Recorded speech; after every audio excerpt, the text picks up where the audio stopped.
આ વિડીયોમાં કહેવામાં આવેલ તમામ ઘટનાઓ કાલ્પનિક કથાનક છે અને ફક્ત સમજાવવા હેતુ ઉદાહરણો આપવામાં આવ્યા છે. આ વિડીયોમાં આવતી તમામ ઘટનાઓ, પાત્રો, નામ, સ્થળ, સમય, ઉદાહરણો કાલ્પનિક છે. કદાચ સંજોગો વસાત કોઈ ઘટના, પાત્રો, નામ, સ્થળ, સમય સાથે સમાનતા ધરાવતા હોય તો એ એક સંયોગ માત્ર હોઈ શકે. એ માટે આ વિડીયો બનાવનાર જવાબદાર નથી.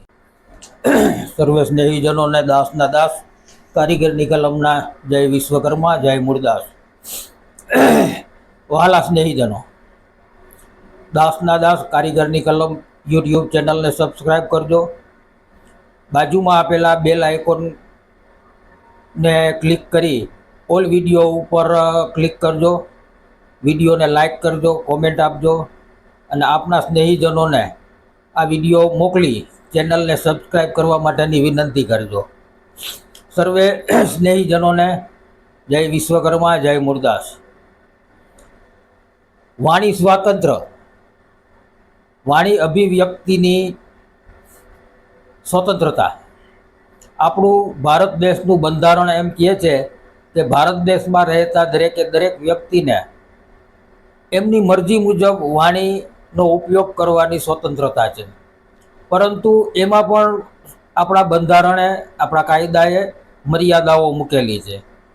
આ વાત થઈ આપણા ધરતી ઉપરના બંધારણની. એ જ રીતે ઈશ્વરનું પણ એક બંધારણ છે અને ઈશ્વર પણ એમ કહે છે કે કોઈ પણ વ્યક્તિને દુઃખ થાય એવું ના બોલવું, એટલે કે સતવાણી ઉચ્ચારવી, સતવર્તન કરવું અને કોઈ પણ વ્યક્તિનું દિલ દુભાય, કોઈને દુઃખ પહોંચે એવા વાણી વિલાસ ના કરવા. એવું જ આપણું ધરતી ઉપરનું ભારત દેશનું બંધારણ પણ એ જ વાત કહે છે. પરંતુ આ વાણી સ્વતંત્રતાના અધિકારને અમુક લોકો એનો ગેરઉપયોગ કરે છે. આજે માની લો કે આપણે કોઈ પણ વ્યક્તિને ગાલી ગલોચ કરીએ તો એ ગેરબંધારણીય છે. કોઈ પણ વ્યક્તિ ઉપર ટીકા ટિપ્પણ કરીએ, કોઈ પણ વ્યક્તિને અહિત થાય, દુઃખ થાય એવા શબ્દો ઉચ્ચારીએ તો એ પણ ગેરબંધારણીય છે. અશ્લીલ ભાષામાં, અભદ્ર ભાષામાં આપણે કોઈ વ્યક્તિને કોમેન્ટ આપીએ અથવા તો એવા શબ્દ પ્રયોગો કરીએ તો એ પણ ગેરબંધારણીય છે.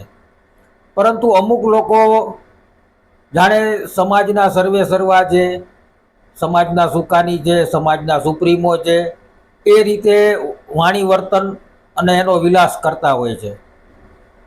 આ કેટલા અંશે વ્યાજબી છે? કોઈ પણ વ્યક્તિને જો તમારે તકલીફ હોય, કોઈ પણ વ્યક્તિ પ્રત્યે તમને વાંધા વિરોધ હોય તો બંધારણ પણ એમ કહે છે અને ઈશ્વરી બંધારણ પણ એમ કહે છે કે સામ સામે બેસી અને એનો યોગ્ય ઉકેલ લાવવો જોઈએ. પરંતુ કોઈ પણ વ્યક્તિ ઉપર, એના પરિવારના સભ્યો ઉપર, કોઈ પણ સ્ત્રીઓ ઉપર આવી વાણી વિલાસ કરવા એ વાણી અભિવ્યક્તિની સ્વતંત્રતાની વિરુદ્ધનું છે. આ બાબતે કાયદાકીય આપણે કાર્યવાહી કરીએ તો કાયદો પણ એ બાબતે સહારો આપે છે અને એ બાબત જે કાંઈ પણ BNS એટલે કે ભારતીય ન્યાય સંહિતાની કલમો છે એ મુજબ એને સજા પણ થઈ શકે છે અને દંડ પણ થઈ શકે છે. આપણા સમાજમાં ઘણી બધી વ્યક્તિઓ એવી છે, એટલે કે અમુક વ્યક્તિઓ એવી છે કે જે સતત વાણી વિલાસ કરે છે અને વાણી અભિવ્યક્તિની સ્વતંત્રતાની વિરુદ્ધમાં ગેરવર્તણૂકો કરે છે. હવે તો એવો ટ્રેન્ડ ચાલુ કર્યો છે. પહેલાં જાહેર માધ્યમના વોટ્સએપ ગ્રુપોમાં અભદ્ર અશ્લીલ ભાષામાં એ લોકો કોમેન્ટો આપતા, હવે ફોન ઉપર ધાક ધમકી આપવાની પણ ચાલુ કરી છે અને ફોન ઉપર પણ અભદ્ર અશ્લીલ ભાષામાં વાણી વિલાસ ભરી વાતો કરે છે કે જેના ફોન રેકોર્ડિંગ પણ સાચવી રખાય છે. એ બાબત જો આપણે કાયદાને આ એવિડન્સ આપીએ, આપણો પુરાવો આપીએ, તો તાત્કાલિક ધોરણે એના ઉપર કાયદાકીય કાર્યવાહી થઈ શકે. ફોન ઉપર એવી ધાક ધમકીઓ આપવામાં આવે કે વિડીયો બનાવવાના બંધ કરો. ભાઈ વિડીયો ક્યાંય પણ તમને લોકોને વાંધાજનક લાગે, તમે મારી ઉપર કાયદેસરની કાર્યવાહી કરો. ફોન ઉપર એવી ધમકીઓ આપવામાં આવે કે તમે કારીગરની કલમ નામનો ઉપયોગ કરવાનું બંધ કરો, દાસનો દાસ શબ્દ ઉપયોગ કરવાનું બંધ કરો. ભાઈ તમે લોકો કોણ?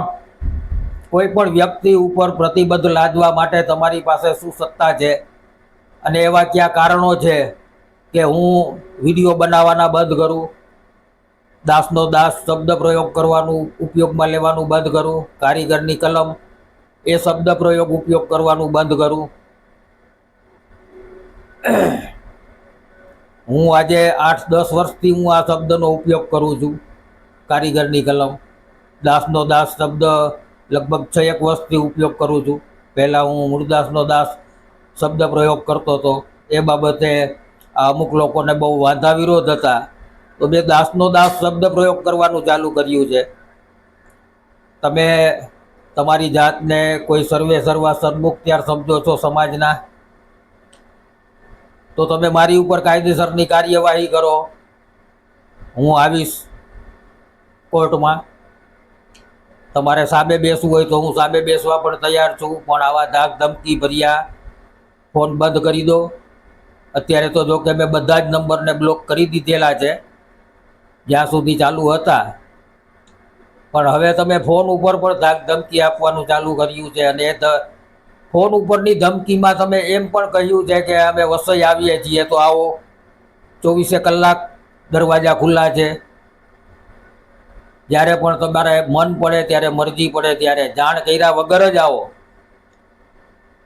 એટલે તમારી તાકાતની ને મારી તાકાતની પણ ખબર પડશે. જેટલી વ્યક્તિઓને આવવું હોય એટલી વ્યક્તિઓ આવો. હું સામનો કરવા માટે બેઠો જ છું.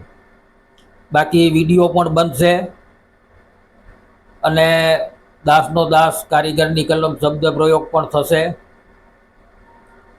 વાણી સ્વતંત્રતાનો અધિકાર તમને પણ છે એમ મને પણ છે, પરંતુ હું હંમેશા મૃદુ ભાષામાં અને વ્યવસ્થિત ભાષા પ્રયોગો સાથે હું હંમેશને માટે મારા વાણી વર્તન હોય છે.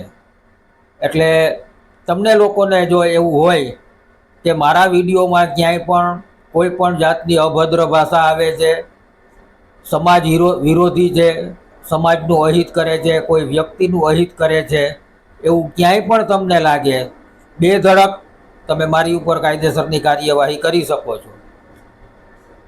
તમે તમારી પાસેના પુરાવાઓ કોર્ટમાં રજૂ કરી મારા ઉપર કાયદેસરની કાર્યવાહી કરો. સમાજની વચ્ચે બતાડો કે મેહુલભાઈ આ પ્રકારની વ્યક્તિ છે. બાકી હવે તમારા આ બધી પોપ લીલાઓ બંધ કરો. તમે તમારી રીતે તમારી સમાજ સેવામાં ધ્યાન આપો, હું મારી રીતે મારી સમાજ સેવામાં ધ્યાન આપું. મારા અને તમારા રસ્તાઓ અલગ છે. હું ક્યારેય પણ તમને લોકોને અવરોધરૂપ બન્યો નથી, બનીશ નહીં.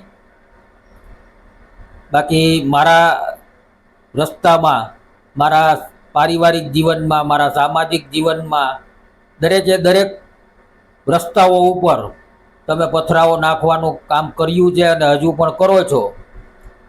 અને પાછા તમે લોકો સમાજ આગેવાન, સમાજ અગ્રણીઓ તરીકે પણ ઓળખાવ છો. એટલે જે તમને સમાજ આગેવાન કહે છે, તમને જે સમાજ અગ્રણી કહે છે, એ માટે પણ વિચારવું પડે કે આવી વ્યક્તિઓને માટે સમાજ કઈ દિશામાં જઈ રહ્યો છે.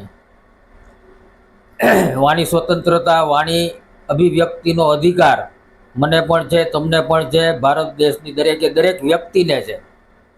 પણ એ પણ મર્યાદામાં રહીને અને બંધારણની મર્યાદામાં રહીને આપણે એનો ઉપયોગ કરવો જોઈએ. ઈશ્વરી શક્તિએ જે બંધારણ આપ્યું છે એ મુજબ, જેમ ભગવદ્ ગીતામાં કીધું છે કે કર્મનું ફળ, વાણીનો ઉપયોગ કરવો એ પણ એક જાતનું કર્મ જ છે. અને એ કર્મનું ફળ પણ જે રીતનો આપણે કર્મ કર્યું છે એ પ્રમાણેનું ફળ આપણને ભોગવવાનું રહે જ છે. પછી તમે હો, હું હોઉં કે XYZ કોઈ પણ વ્યક્તિ હોય. જય મુરદાસ.